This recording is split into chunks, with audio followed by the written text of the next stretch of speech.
This channel does not promote any violent, harmful, or illegal activities. All content provided by this channel is meant for an educational purpose only. Awas Yojana আর এই আবাস যোজনায় এর আগেও বারবার দুর্নীতির অভিযোগ আপনাদের জানিয়েছিলাম। এই আবাস যোজনায় আবারও দুর্নীতির অভিযোগ সামনে আসছে। শুভেন্দু অধিকারীর পোস্ট, সেই পোস্ট ঘিরে তোলপাড়। মুর্শিদাবাদের সুতির কাশিমনগর গ্রাম পঞ্চায়েতের গাজীপুরে কাটমানি নেওয়ার অভিযোগ তৃণমূল কর্মী নীলিমা দাসের বিরুদ্ধে। ভিডিও পোস্ট করেছেন রাজ্যের বিরোধী দলনেতা শুভেন্দু অধিকারী। উপভোক্তার বাড়িতে গিয়ে 20,000 টাকা দাবি করেন ওই মহিলা তৃণমূল কংগ্রেস কর্মী। টাকা নেওয়ার কথা স্বীকারও করে নিয়েছেন তিনি। যদিও মহিলা এই তৃণমূল কংগ্রেস কর্মীর সাফাই, তিনি তো নতুন, অভিজ্ঞতা নেই, কি থেকে কি হয় তিনি নাকি জানেন না, বুঝতে না পেরে নাকি টাকা চেয়ে বসেছেন তিনি। ভাবা যায়? কত টাকা চেয়েছিল আপনাদের কাছে? পয়সা কি 20,000 টাকা দেয় কইছে, অনলাইনে তুলে লিয়েছে, দিতে জোর করছে হয়েছে। আমি এখন পয়সা তুলতে পারবো না, তো না পয়সা যেখান থেকে পারো আমাকে দাও। তা আমি কোথায় পাবো যে পয়সাটা দিব? আমার হাঁড়ি চাপে না, আমি কোথায় পাই যে আমাকে টাকাটা দিয়ে? আমাকে জোর করে বলছে কে টাকা নিব। দিয়ে দিন না ভবির কাছ থেকে, কারণ 15-20 হাজার এরকম নেয় না মা, আমার বিশ্বাস করেন। আমি আপনাকে ঠকতেও আসিনি, মিথ্যা কথা বলতেও আসিনি, এটা আমি প্রধান মেম্বারকে বুঝে নিব। এবার আপনাকে খোলামেলায় বললাম, কারণ আপনি 10,000 টাকা তুলে দিয়ে দিন, আমি বাকিটা বুঝে নিব। আপনার 20,000 এরকম কোনো দিকেই দেয় না, আমি আপনার দিকে তাকিয়ে তোমাকে দিবে 10,000 টাকা, ওকে দিবে 10,000 টাকা, ওকে দিবে 10,000 টাকা দিয়ে তোকে টাকা কি কথা তাকে দিবে 10,000 আর তাকে দিবে 10,000 টাকা। আমি তো নতুন কর্মী হিসাবে আমার অতটা অভিজ্ঞতা নাই যে কী থেকে কী হয়, কী থেকে কী হয় না, আমি অতটা জানি না। আমার ভুল হয়েছে, আমি বুঝতে পারিনি সঠিকটা। এটা তো দিদি বলে দিয়েছে না যে আমি এদিক থেকে টাকা দেবো, তুমি ওই থেকে টাকা কেটে খাও, সরকারি টাকা মেরে খাও। এতদিন এত কিছু শেখালাম 15 বছর ধরে, তোমরা এগুলো ভালো করে এগুলো ব্যবহার করো। কোনো একটা কাটমানি চাওয়াওয়ালা লোকের গ্রেপ্তারি শুনেছেন? শাস্তি শুনেছেন? দল থেকে তাড়ানো শুনেছেন? অন্যদিকে পরের যে খবর, সালার সিন্ডিকেটে জুলুমবাজির অভিযোগ। একদিকে দেখলেন কিভাবে ওই দুর্নীতি চলছে, জুলুমবাজির ছবিও দেখাবো। তোলা না দেওয়ায় ব্যবসায়ীকে মারধর করা হয়েছে। সাম্প্রতিক ঘটনা আরও একবার আপনাদের মনে করাই। প্রমোটারকে যেভাবে মারা হয়েছে 8 দিন পর এখনো তাকে পাওয়া যায়নি। এই ঘটনাটা হচ্ছে মুর্শিদাবাদের সালারে। ব্যবসায়ীকে বাঁচাতে গিয়ে স্থানীয়রাও মার খেয়েছেন, আহত হয়েছেন। মোট 6 জন আহত হয়েছেন। কান্দি হাসপাতালে 4 জনকে ভর্তি করা হয়েছে। স্থানীয় সূত্রে জানা যাচ্ছে যে সালারের দফাদার পাড়া এলাকায় দোকানে বসেছিলেন মালিক শাহজাহান শেখ। তখনই 5টি মোটর বাইক নিয়ে হামলা চালায় দুষ্কৃতীরা। ব্যবসায়ীকে ঘিরে ধরা হয়, 50,000 টাকা দাবি করা হয়। সেই টাকা দিতে অস্বীকার করায় মারধর শুরু হয়। ব্যবসায়ীকে বাঁচাতে গিয়ে আহত হন স্থানীয়রা। আহতদের মধ্যে 2 জন মহিলাও রয়েছেন বলে জানা যাচ্ছে। পুলিশের নজর এড়িয়ে কিভাবে এই সিন্ডিকেট চলছে, তোলাবাজি সিন্ডিকেট, তা নিয়ে আবারও প্রশ্ন উঠল।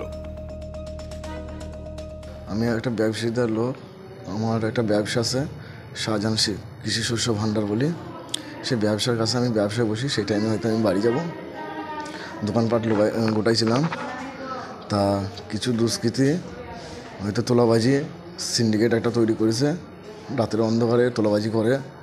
তা হরাম করে 6-7টা বাইক চলে এলো দোকানের সামনে এসে বলছি চাঁদাটা দে। মানে চাঁদা কিসের? দুজনের মধ্যে কথা কাটাকাটি করতে আমার পাশে যারা ছিল তাদেরকে শুধু মানে চড়াও হয় এবং আমার প্রতিও চড়া হয়। আর একটার পর একটা গোষ্ঠী কোন্দল, তৃণমূলের গোষ্ঠী কোন্দল প্রকাশ্যে চলে আসে। আবারও তেমন ঘটনা ঘটল। মন্ত্রী সুজিত বসুর বিরুদ্ধে বিস্ফোরক দলেরই হারোয়া 2 নম্বর ব্লক সভাপতির। রাজ্যের দমকল মন্ত্রী দলের গাইডলাইনের বাইরে গিয়ে নিজের মতো করে বসিরহাট সাংগঠনিক জেলা চালাচ্ছেন। এই অভিযোগ তুলে সুজিত বসুর ছবিতে কাগজ লাগিয়ে ঢেকে দিলেন তৃণমূল কংগ্রেস কর্মীরা। হারোয়া 2 নম্বর ব্লকের তৃণমূলের সভাপতিকে অপসারণের নির্দেশও দিয়েছেন সুজিত বসু। আর তারপরই দলের অন্দরে ক্ষোভ বিক্ষোভ।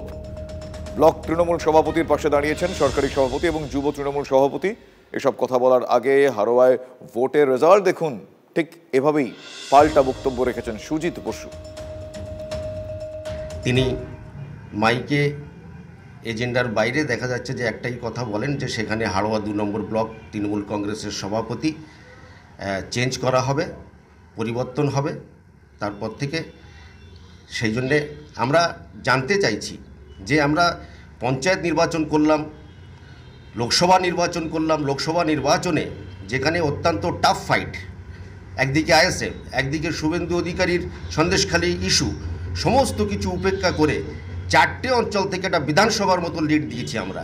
32,000-এর ঊর্ধ্বে লিড দেওয়ার পর যে আমাকে সেই ভরা মঞ্চে আমি অপমানিত হয়েছি, লজ্জিত হয়েছি যে সেখানে এত দলীয় নিষ্ঠা এবং দলীয় কর্মসূচি পালন করার পরও যে সেখানে আমাকে অসম্মান করা হলো, আমি ব্যথিত। দু একজন কি বলল তা নয়, সুজিত বোস আমাদের অত্যন্ত প্রিয় বন্ধু এবং দলের অত্যন্ত সক্রিয় নেতৃত্ব। সুজিত বোসের ওপর দল আস্থা রাখে এবং দু একজন তার নিজের রাগের জন্য কি বলল কিছু যায় আসে না। সুজিত বোস ভালো কাজ করছে এবং আমরা সবাই তাকে স্বাগত জানাই। হারোয়ার যে তৃণমূলের যুব সভাপতি 2 নম্বর ব্লকে, তিনি একটা তারা দুজন মিলে দুটো অ্যালিগেশন দিচ্ছে যে তারা বলছেন যে সুজিত বসু ওখানে ব্যক্তিগতভাবে অসাধু চক্র চালাচ্ছেন এবং আপনার পোস্টার ওখানে ওরা ঢেকে দিয়েছে। শোনেন, আমি একটা কথা বলি। দেখুন, আমি এসব নিয়ে কোনো প্রশ্নের উত্তরও দিতে চাই না। কিছুদিন আগে হারোয়া নির্বাচন হয়েছে, আপনারা দেখেছেন বাংলা সব থেকে বেশি ভোটে হারোয়ায় জিতেছি আমরা, এর বেশি আর কি বলতে পারবো না কে কি বলেছেন। কারোর যদি কোনো বক্তব্য থাকে কনসার্ন মন্ত্রী নেতা তার সঙ্গেও কথা বলে নিতে পারেন, আর অন্যান্য জেলা নেতৃত্ব রয়েছেন বা অন্যান্য কনসার্ন নেতৃত্ব রয়েছেন, কথা বলে নিতে পারেন। এ নিয়ে কোনো বাইরে মন্তব্য করবেন না। তার মানে ওদের মধ্যে পয়সা তোলাতুলি নিয়ে কে তোলাটা নেবে, ভাগটা নেবে, এই নিয়ে গন্ডগোল লেগেছে। সুজিত বসু হয়তো বেশি খেয়ে নিচ্ছিল মাল, সেজন্য লোকাল লোকেরা চিৎকার চেঁচামেচি শুরু করে মালের ভাগ পাচ্ছে না। আলটিমেটলি তো হচ্ছে টিএমসি পার্টিটাই তো তাই, যে মাল নিয়ে ভাগাভাগি, সেই নিয়ে যার যেরকম গন্ডগোল। বঙ্গ বিজেপির ছবিটাও আপনাদের দেখাবো। গোষ্ঠী কোন্দল তাদের মধ্যেও আছে। আবারও প্রকাশ্যে চলে আসে বিজেপির গোষ্ঠীদ্বন্দ্ব। আর এই গোষ্ঠীদ্বন্দ্বের জন্য হুগলিতে হার লকেট চট্টোপাধ্যায়ের। কে বলছেন? চাঞ্চল্যকর এই অভিযোগ করছেন মিঠুন চক্রবর্তী। দলের মধ্যে এ ধরনের গোষ্ঠীদ্বন্দ্ব অত্যন্ত দুঃখজনক, এমনটাই মন্তব্য করলেন মিঠুন। আবার এখানে আর কোন যতগুলো আমি দেখেছি, যতগুলো বিধানসভা আছে, যেখানে যেখানে সব কটা বিধানসভাতেই জেতা আছে, কিন্তু কিছু কিছু জায়গায় কিছু ভোটের জন্য লোকে ভেঙে গেল। আর এটা একমাত্র কারণ এই এক আর দুজনের মধ্যে কি বলে ওটাকে দ্বন্দ্ব, গোষ্ঠীদ্বন্দ্ব, যেটা ভেরি ভেরি স্যাড নিউজ। চলছে এটা, আমাদের আস্তে আস্তে করে এগোচ্ছে, আমাদের একটু স্লো আছে। হুগলি জেলায় যে টার্গেট ছিল সেই টার্গেট থেকে অনেক কম সদস্য হয়েছে। সে সবাইকে বলা হচ্ছে, সবাইকে প্রশিক্ষণ দেওয়া হচ্ছে, সবাইকে উৎসাহিত করা হচ্ছে, সবাইকে আর একটু সক্রিয় হতে হবে, তবেই আমরা লক্ষ্যে পৌঁছতে পারবো। ঠিক আছে, ওটা দলের ভেতরে।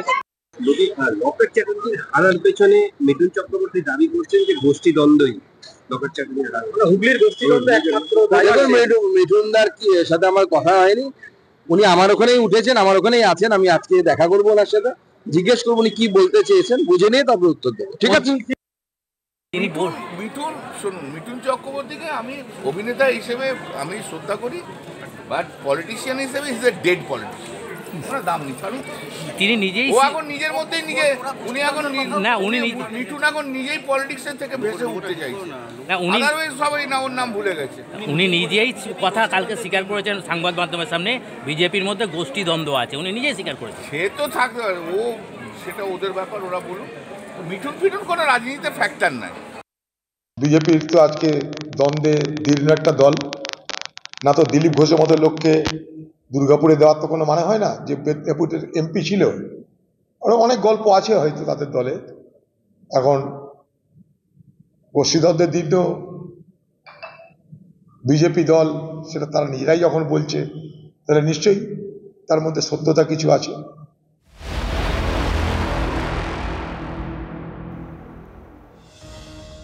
অন্যদিকে বাংলাদেশি জঙ্গি, একই সঙ্গে ভারতের 2 জায়গার ভোটার। ভাবতে পারছেন কতটা জালিয়াতি, পরিচয়পত্রে কতটা জালিয়াতি।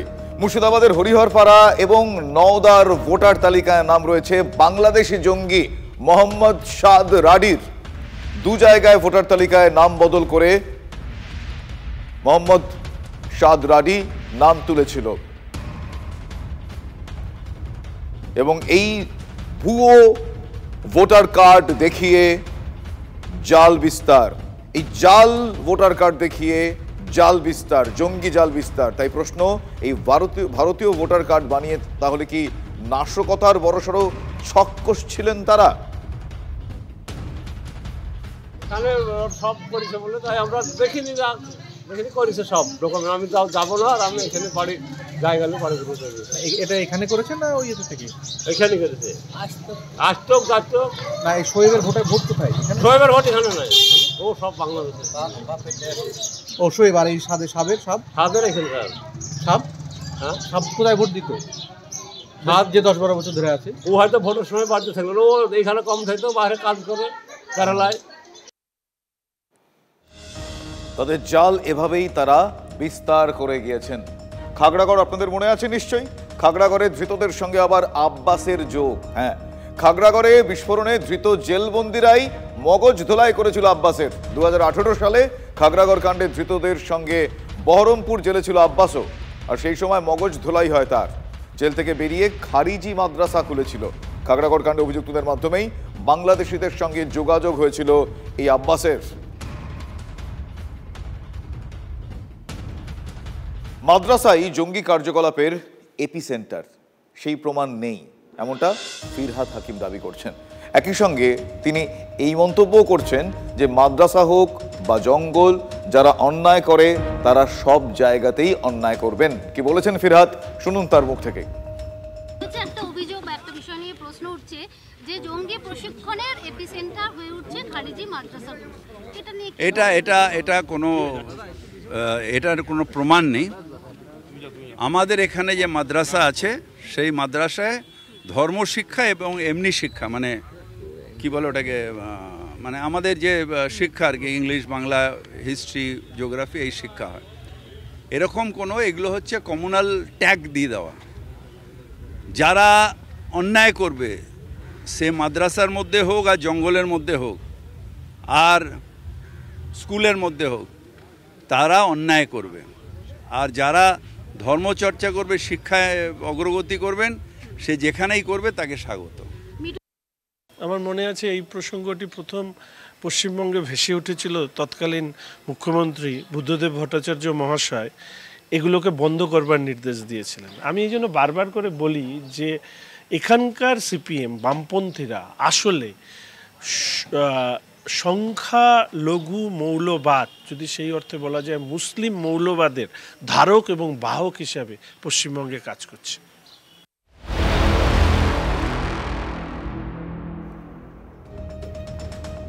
জালিয়াতি, এবার পাসপোর্ট জালিয়াতি এবং পাসপোর্ট জালিয়াতি কাণ্ডে নতুন নতুন তথ্য আসছে। শুধু ডিআইবি অফিসের পুলিশ কর্মীদের একাংশই নয়, হ্যাঁ, পাসপোর্ট জালিয়াতিতে যোগ রয়েছে রিজিওনাল পাসপোর্ট অফিসের একাংশের। পোর্টালে নথি আপলোডের ক্ষেত্রেও বড় রকমের কারসাজি করা হতো, এমনটাই মনে করছেন তদন্তকারী আধিকারিকরা। খতিয়ে দেখা হচ্ছে রিজিওনাল পাসপোর্ট অফিসের গত কয়েক মাসের ডেটা। মোটা অঙ্কের টাকার বিনিময়ে তথ্য আপলোডের কারসাজির অভিযোগ উঠছে। সূত্রের খবর, প্রতিদিন 5 থেকে 7টা করে ভুয়ো নথি যাচাই না করেই পোর্টালে আপলোড করে দেওয়া হয়েছে। ইচ্ছাকৃত নাকি ভুল করে, নাকি নেগলিজেন্সি, কি বিষয়, সে গোটা বিষয়টা তারা খতিয়ে দেখছেন। তবে একটা ক্ষেত্রে যে দুর্নীতির গন্ধ তারা পাচ্ছেন, যোগসাজশের আভাস তারা পাচ্ছেন, সেটা পরিষ্কার।